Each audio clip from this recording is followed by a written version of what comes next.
Iya, langsung saja kita berdialog bersama dokter. Ini bagaimana sih pola pikirnya gitu ketika melakukan mutilasi gitu, membunuh dan memutilasi. Ini kan suami memutilasi istrinya gitu kan. Artinya dia secara sadar ini orang terdekat dia loh. Jadi begini, jadi orang-orang yang seperti ini biasanya kalau kita orang normal kan kita punya tilikan diri ya. Ya, alert gitu ya dalam Iya. diri kita.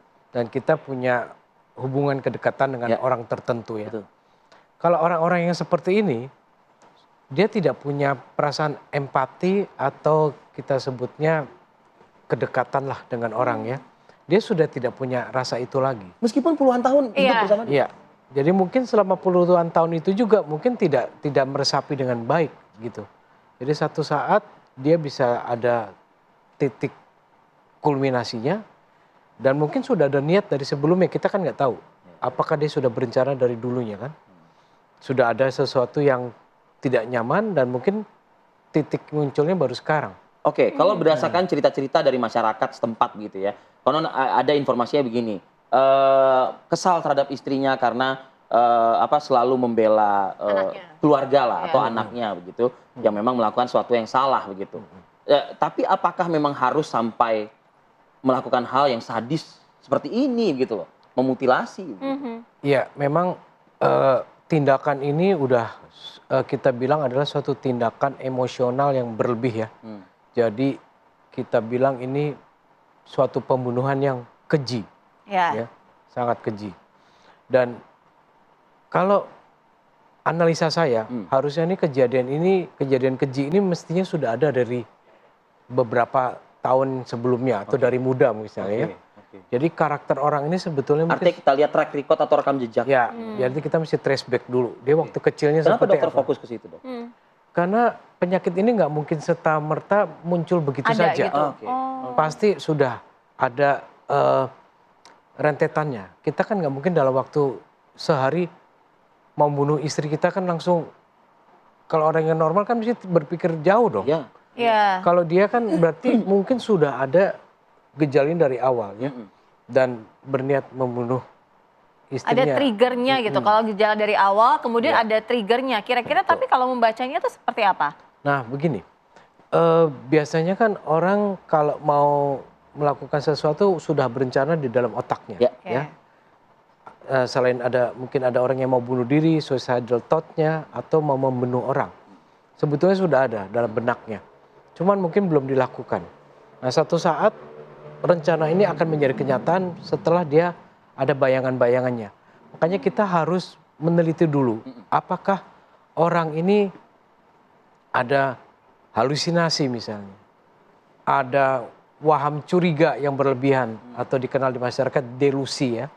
Delusi curiga yang berlebihan dan kita lihat apakah selama kehidupan perkawinannya ini banyak terjadi benturan, cekcok dan apakah memang perilakunya Itu yang harus juga digali dan digali. digali. Apakah sering bohong atau kalau marah sering melempar sesuatu misalnya, menyerang istrinya misalnya dan kita mesti tahu semuanya nih. Oke. Dan kita harus runut satu persatu dan ini sangat perlu penelitian tidak hanya informasi dari pasien tapi keluarga terdekat Dari dan keluarga Oke. juga. Ya. tetangga-tetangga juga seperti apa perilaku dia dalam paling tidak 5 tahun Oke, terakhir. dokter. Iya. Yang jadi kecurigaan saya juga nih, dok ya.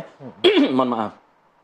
Jadi kan setelah melakukan pembunuhan dan memutilasi ini, yang bersangkutan ini infonya begitu ya, kita tunggulah penyelidikan kepolisian secara komprehensif. Sempat juga membawa baskom gitu ya, berisikan potongan tubuh itu yang kemudian ya itu konon kabarnya ditawarkan ke warga dan lain sebagainya. Nah, saya menangkapnya begini, kalau misalnya kita harus melihat rekam jejak sosok pelaku ini dari sebelum-sebelumnya, artinya ini jangan-jangan ada upaya manipulasi dari seseorang ini, begitu, dari si pelaku ini. Saya kira bisa juga memang dengan cara dia dia dilabel sebagai daging ya, daging kambing. Penjual kambing ya. Bisa juga kita mungkin menganalisa barangkali dia mungkin berusaha membuat potongan-potongan ini untuk dibagikan ke warga dengan harapan bisa menghilangkan jejak, menutupi manipulasinya. Oke. Begitu. Dan ini memang kita harus telaah lebih dalam. Ini seperti apa dan kita benar-benar harus melakukan tes kejiwaan yang jelas kepada pasiennya dan juga harus banyak segi yang diamati, ya terutama latar belakang dari seorang ini ya. Kemudian juga kalau dilihat sebagai pekerjaannya sebagai ya anggaplah bahasa kasarnya tukang jagal kambing. Jaga kambing ya. Itu kan sebetulnya ada agresivitas yang disalurkan ke binatang ya. Tapi kan itu dia untuk jual maksudnya ya. Iya. Tapi kita mesti menelaah juga nih waktu itunya dia sebagai menjadi tukang dagang daging ini apakah memang dia dasarnya juga suka membunuh binatang misalnya. Kita kan nggak tahu nih. Jadi kita kan mesti telaah jauh. Dan dia sampai menjadi seorang itu kan berarti ada punya Jadi keberanian sendiri kan. Jadi sosok yang suka membunuh binatang itu juga Harus bisa mewaspadai menjadi gitu. Bisa trigger. Oke. Kalau kita lihat dia kan juga di penjara gitu kan dia sempat melihat ini benar, ini nyata, ini benar, Iya, ini sampai nyata berucap gitu loh. seperti itu Ya, gitu loh dok. ya, ya. Nah ini makanya ini kita mesti telaah segala macam. Takutnya ini memang ada gangguan mental yang lain yang perlu ditelaah juga. Apakah memang ini dia bisa bingung membedakan antara fantasi dengan kenyataan? Oh. Karena takutnya juga kadang-kadang ada orang-orang tertentu yang kalau halusinasi sangat kuat. Bisikan gitu. Iya, bisikan atau penglihatan, Pak. Jadi kadang-kadang merasa bahwa istrinya itu dianggap bukan istrinya nih.